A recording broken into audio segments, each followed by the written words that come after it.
Bismillahirrahmanirrahim. Assalamualaikum warahmatullahi wabarakatuh. Alhamdulillahirrabbilalamin wa syukurillah. Pada pembelajaran hari ini kita bertemu kembali pada pembelajaran hari ini, yaitu hari Senin tanggal 8 Februari 2021. Kita hari ini akan pembelajaran yaitu tematik tema 7 subtema 1 pembelajaran 2. Baiklah anak-anak Bapak, siapkan buku belajar kalian, buku LKS kalian. Kita akan memulai pembelajaran pada hari ini. Sebelum kita memulai pembelajaran pada hari ini, marilah kita berdoa bersama-sama agar ilmu yang kita peroleh dapat kita pahami dan bermanfaat. Bismillahirrahmanirrahim. Baiklah, langsung kita akan pembelajaran yaitu pembelajaran 2. Pendalaman materi bahasa Indonesia KD 3.5 dan 4.5. Baca dan pahamilah dua bacaan berikut ini dengan seksama. Bacaan pertama yaitu peristiwa-peristiwa pada masa pemerintahan kolonial Inggris. Kedatangan pasukan Inggris di Indonesia mendapat dukungan dari beberapa raja di Jawa karena merasa kecewa dengan pemerintahan Belanda. Di bawah pimpinan Herman Willem Daenders, setelah berhasil menguasai Indonesia, pemerintah Inggris kemudian mengangkat Thomas Stamford Raffles sebagai Letnan Gubernur di Indonesia. Raffles memulai tugasnya pada tanggal 19 Oktober 1811. Adapun kebijakan-kebijakan yang dilakukannya yaitu 1. Kebijakan di bidang ilmu pengetahuan. Di bidang ilmu pengetahuan, kebijakan yang dilakukan Raffles yang pertama yaitu 1. Raffles menulis buku History of Java dan merintis pembangunan kebun raya Bogor. B. Raffles juga mengundang ahli pengetahuan dari luar negeri untuk mengadakan berbagai penelitian ilmiah di Indonesia. C. Raffles bersama Arnoldi berhasil menemukan bunga bangkai yang terbesar di Indonesia yang akhirnya diberi nama ilmiah yakni Rafflesia arnoldi. 2. Kebijakan di bidang ekonomi. 1. Menghapus kontingenten penyerahan diganti dengan sistem sewa tanah. 2. Semua tanah dianggap milik negara, oleh karena itu petani harus membayar pajak sebagai uang sewa. Akan tetapi penerapan kebijakan sistem pajak tanah mengalami kegagalan. Hal ini disebabkan oleh beberapa faktor, diantaranya sulit menentukan besar kecilnya pajak bagi pemilik tanah, keterbatasan pegawai yang dimiliki Raffles dan lain sebagainya. 3. Kebijakan di bidang pemerintahan dan pengadilan dan sosial.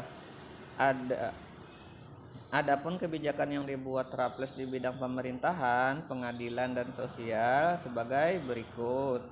A. Membagi Pulau Jawa menjadi 6 keresedenan. B. Setiap keresedenan mempunyai badan pengadilan. C. Melarang perdagangan budak.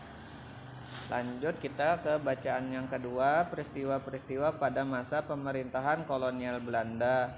Belanda berhasil mendarat ke Indonesia, tepatnya di Banten pada tahun 1596. Pasukan Belanda ini dipimpin oleh Cornelius de Houtman.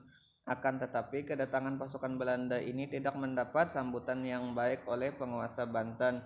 Belanda memaksa rakyat Banten untuk menyediakan rempah-rempah dalam jumlah yang banyak. Akan tetapi permintaan tersebut tidak sesuai dengan pembayaran yang diminta masyarakat Banten, sehingga rakyat Banten menolak permintaan Belanda. Karena hal ini kemudian Belanda menembaki pelabuhan Banten. Tidak sampai di sini, pada tahun 1598 Belanda kembali mendarat di Banten di bawah pimpinan Jacob van Neck, Weerwegh dan Heemskerk. Pada kedatangan kedua ini Belanda bersikap baik kepada masyarakat Banten sehingga Belanda disambut baik oleh masyarakat Banten. 1. Pembentukan VOC. 2 tahun setelah kedatangan pertama, bangsa Belanda datang lagi ke Indonesia. Pada kedatangannya mereka bersikap baik dan ramah kepada masyarakat Indonesia. Cara ini pun berhasil membuat Belanda diterima dan disambut baik oleh masyarakat.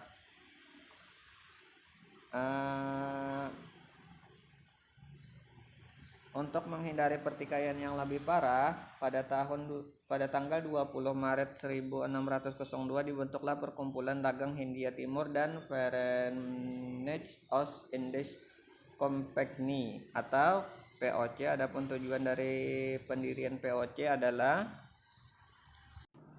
1. Untuk menghindari persaingan dagang di antara perdagangan Belanda. 2. Memperkuat kedudukan Belanda dalam menghadapi persaingan dengan perdagangan dari negara lain. 3. Melakukan monopoli dagang di Indonesia. 2. Pembubaran POC. Pada akhir abad ke-18, POC diambang kebangkrutan. Hal ini disebabkan oleh diantaranya banyak pegawai POC yang melakukan korupsi. 2. Para pegawai POC melakukan perdagangan gelap. 3. POC menanggung biaya perang yang sangat besar. 4. POC kalah saing dengan perdagangan Inggris dan Prancis. Untuk mengisi kembali kas negara yang kosong, POC menerapkan peraturan berikut, yaitu: A.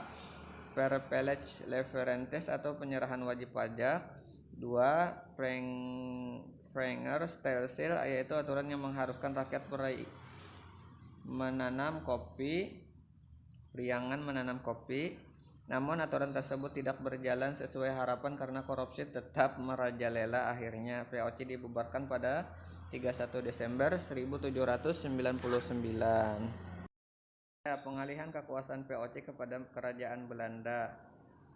Pada tanggal 1 Januari 1800, kekuasaan POC di Indonesia digantikan langsung oleh pemerintahan Belanda. Semua utang POC ditanggung oleh pemerintah Belanda sejak saat itu.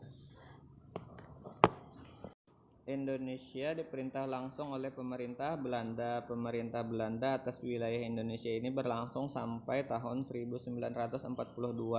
Pemerintahan Belanda di Indonesia dinamakan Pemerintahan Hindia Belanda.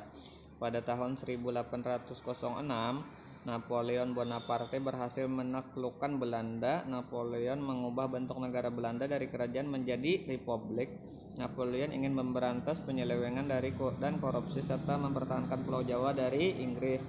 Ia mengangkat Herman Willem Daendels menjadi gubernur jenderal di Batavia. Tugasnya menyiapkan Pulau Jawa sebagai benteng pertahanan terhadap serangan Belanda.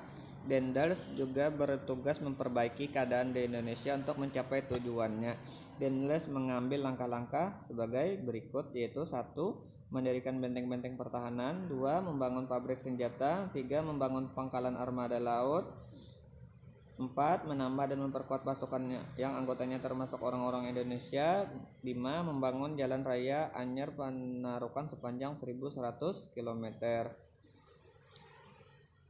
Nah, itulah dua teks bacaan yang Bapak baca tadi, yaitu tentang masa pemerintahan kolonial Inggris dan masa pemerintahan kolonial Belanda. Kalian bisa mencatat apa yang penting-penting di sana, yaitu tentang pemerintahan kolonial Inggris dan pemerintahan kolonial Belanda.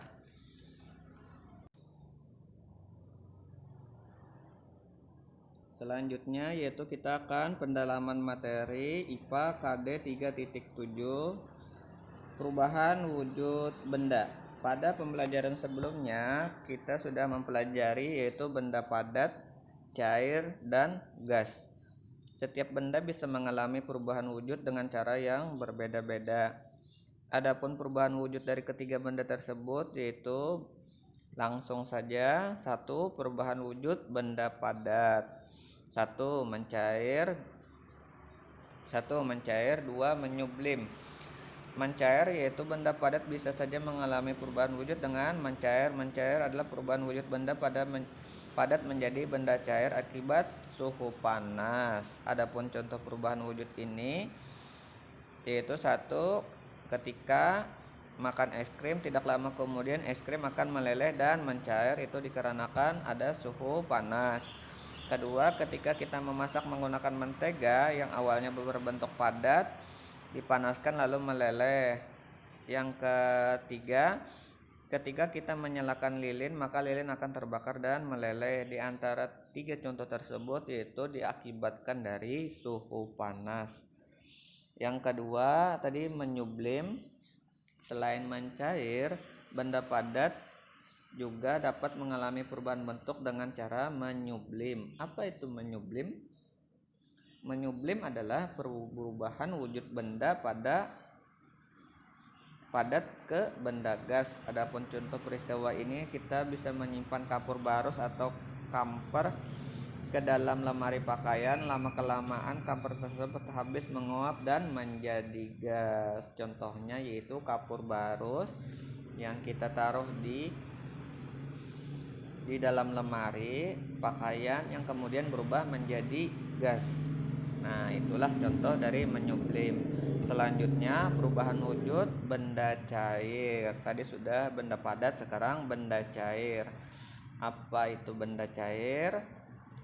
Yang pertama bisa membeku, yang kedua bisa menguap. Membeku merupakan perubahan wujud benda cair dari benda padat. Contohnya, peristiwa membeku saat kita memasukkan sekantong air ke dalam lemari pembeku atau freezer atau kulkas.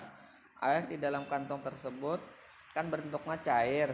Lalu kita taruh ke dalam kulkas, akan menjadi beku atau menjadi es batu. Nah, itulah contohnya yaitu es batu. Yang kedua, menguap. Menguap adalah peristiwa perubahan wujud dari cair menjadi gas. Contoh peristiwa ini yaitu pada saat kita memasukkan air dan tidak diangkat meskipun sudah mendidih. Di saat kita memasak air dan tidak diangkat kemudian sudah mendidih, lama kelamaan air akan berkurang dan akan habis.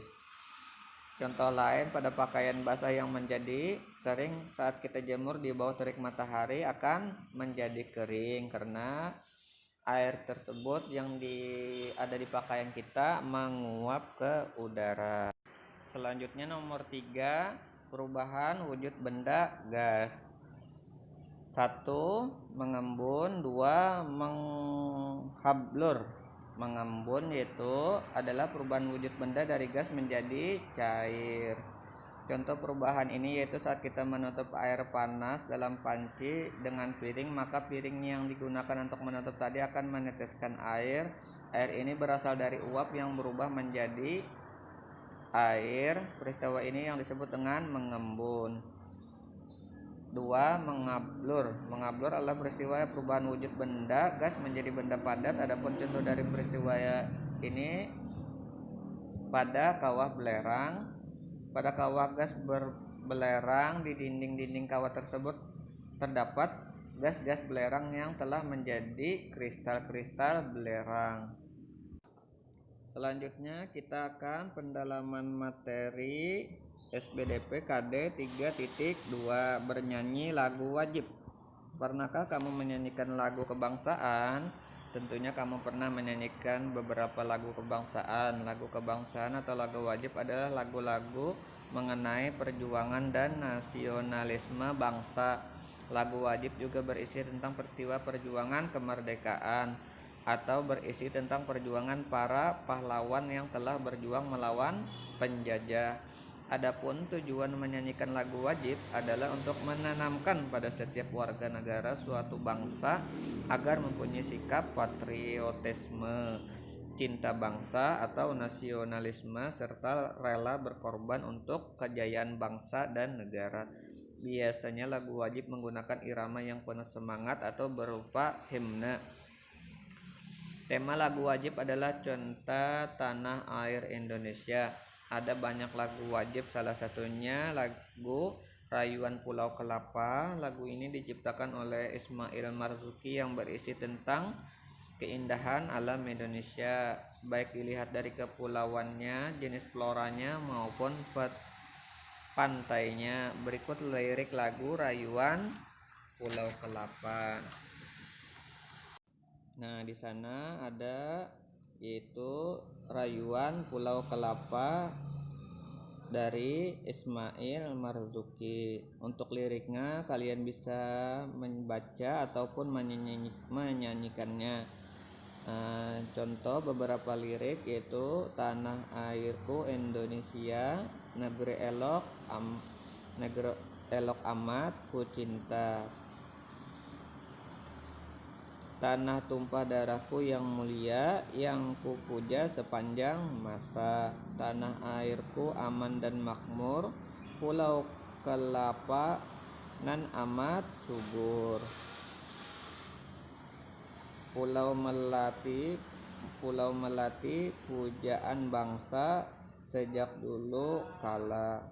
Melambai-lambai nyiur di pantai, berbisik-bisik raja kelana, memuja pulau nan indah permai. Tanah airku Indonesia.